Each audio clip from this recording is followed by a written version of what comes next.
आणि आता बातमी आहे धुळ्यातून। धुळे कृषी उत्पन्न बाजार समितीमध्ये कांद्याची आवक वाढली आहे। कांद्याचे दर कोसळल्याने शेतकरी नाराज आहेत। धुळे कृषी उत्पन्न बाजार समितीमध्ये कांद्याची आवक वाढली आहे। दररोज आवक 700 ते 800 क्विंटल इतकी कांद्याची होतीये। मात्र कांद्याचे दर कोसळल्याने शेतकऱ्यांमध्ये नाराजी पसरल्याचं पाहायला मिळतंय। सध्या कांद्याला प्रति क्विंटल सरासरी 750 रुपये इतका दर मिळतोय।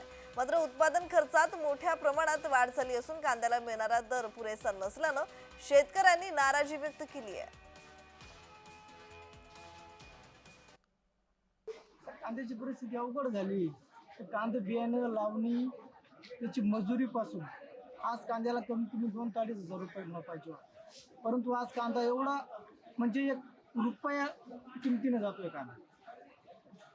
अक्षरशः म्हणजे तुम्ही बघाल ना सर, कांदा एवढा भारी आपल्याकडे तरी सुद्धा त्याला 200-250 रुपये क्विंटलने जातो।